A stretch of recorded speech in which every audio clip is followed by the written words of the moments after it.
په دې ویډیو کې غواړم چې تاسو سره خپل تر بل هر وخت تر ټولو کمترین فروشات یا هغه آرډر چې ما ترلاسه کړي هغه تاسو سره شریک کړم چې ما له بل هر وخت څخه تر ټولو کم څومره آرډرونه ترلاسه کړي او بیرته ماته دلته کې څومره ګټه پاتې کېږي.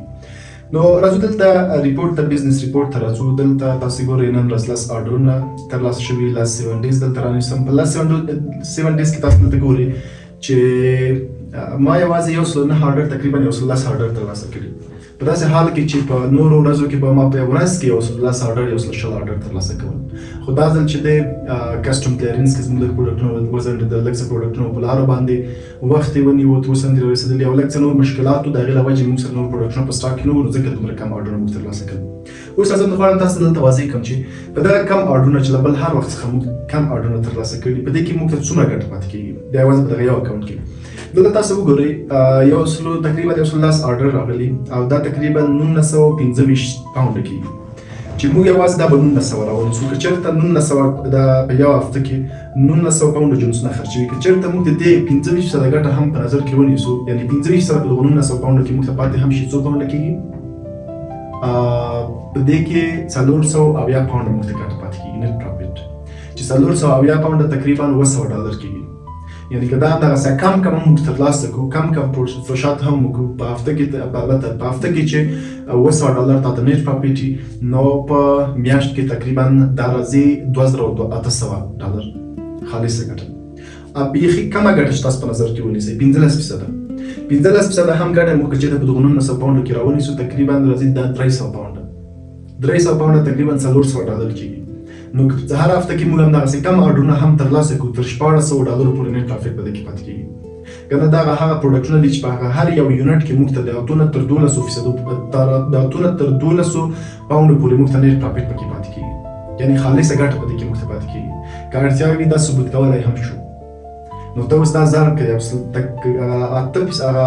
پاونډه په یونټ کې تاسې خالصه ګټه تاسو راونیسئ، تقریبا څومره راځي 880 پاونډه.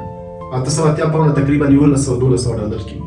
په 4 هفتو کې تقریبا که همدغسې ښکته هم لاړ شي $4000 پورې نیټ پروفیټ خالصه ګټه پاتې کېدی شي. همداسې که چېرته هغه بیخي 8 پاونډه هم په نظر کې ونیسئ، په پی یونټ کې تاسې 15 پاونډه ګټه په نظر کې ونیسئ، یعنې په پی یونټ کې چې موږ ته 15 پاونډه ګټه پاتې شي، مکمل دا کېږي په یوه هفته کې 550 پاونډه. هغه کم فروشات هم چې ترلاسه کړو 550 پاونډه بیا همغه تقریبا $900 کېږي، بیا تقریبا موضوع همغه 300 ته ځي. بیخي 15 پاونډه هم په نظر کې ونیسئ، 3 پاونډه تاسو په نظر کې ونیسئ، 3 پاونډه چې هم بیا په نظر کې ونیسئ 1500 پاونډه همدغسې تر $1600 پورې ګټه راځي. بیخي هغه 3% ګټه هم په نظر کې ونیسئ، البته 3 پاونډه هم په پی یونټ کې په نظر کې ونیسئ، بیخي 1 پاونډ په نظر کې ونیسئ. په پی یونټ کې که چېرته موږ ته دې کې 1 پاونډ ګټه پاتې شي، هغه 8 پاونډه او 12 پاونډه خو تاسو پرېږدئ. د 110 آرډر راغلی په یوه هفته کې، نو 1 پاونډ په دې کې چې موږ ته ګټه پاتې شوې اوسېږي دا $100 دې نه جوړېږي، تقریبا $150-160 دې نه جوړېږي.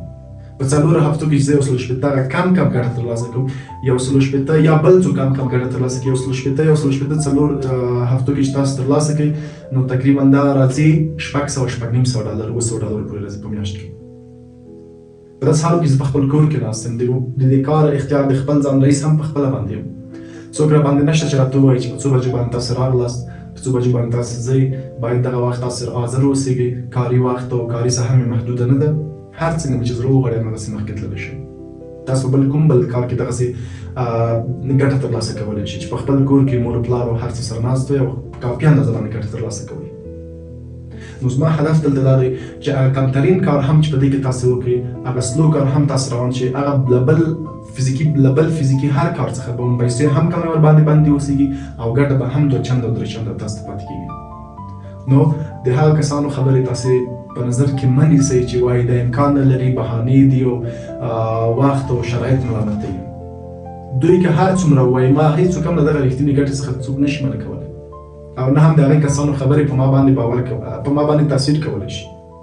خو دغه منفي خبرې یا وایي چې امکان نه لري یا د افغانستان نه مشکل دی، نو دا خبرې په هغه چا باندې تاثیر کولی شي چې چا له دغه څخه رښتینې ګټه نه وي ترلاسه کړې، ځکه هغه دې په اړه باندې معلومات نه لري، د هغې څخه رښتینې ګټه نه ده لیدلې. نو هر څوک چې هر څه ورته وایي هماغه مني. نو هر کاروبار کې موږ کامیابه او ناکامه کسان لرو. نو که تاسو لاړ شئ د کامیابانو نه پوښتنه وکړئ، هغوی به خپل د کامیابۍ او د خپل دلاورۍ او د شجاعت او د دې کیسې به تاسو ته کوي. که ناکامو ته تاسو ورشئ، هغوی به تاسو ته د خپل ناکامۍ کیسې کوي چې دا امکان نه لري، دا بلا ده او دا که ورغله ټول دې خوري او بس تباه یې هغلته چې ورغلې. په داسې حال کې چې مشکل به هغلته وي. نو زما هدف دلته دا دی چې همیش هم مشکل په سیستم کې نه وي. اکثره وخت چې تاسو د خلکو خبرې یا مشورې اورئ، مشکل په دوی کې وي، صحیح کار یې نه وي کړی، وخت یې نه وي ورته ورکړی.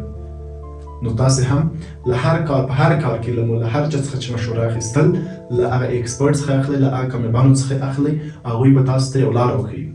اما که چېرته په دغه برخه کې تاسو له ناکامانو یا هغه کسان چې هېڅ تجربه نه لري، که هغه سره تاسو څخه مشوره واخلئ، هغوی به مو د صحیح کار څخه هم زړه درتور کړي. نو هر کار چې دی له شروع څخه یا پیل څخه مخکې تاسو باید لومړی خپل تصمیم قوي کړئ، یو هدف وټاکئ، هماغه یو هدف لپاره کار وکړئ، انشاءالله تاسو ترلاسه کولی شئ. او په هماغه برخه کې، په کومه برخه کې چې تاسو کار کول غواړئ، د هغه ایکسپرټ کسانو سره تاسو په لینک یا په اړیکه کې شئ، د هغوی له تجربو، د هغوی له کړنو څخه تاسو زده کړه وکړئ، یا د هغوی د تجربې څخه تاسو زده کړه وکړئ تر څو تاسو هدف ته ورسیږئ.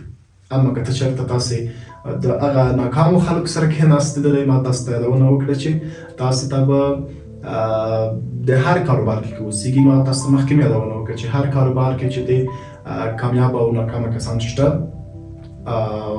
چې کامیابانو سره تاسو کښېنئ، کامیابۍ کیسې به تاسو ته کوي، که ناکامانو سره تاسو کښېنئ، ناکامۍ کیسې به تاسو ته خپلې کوي.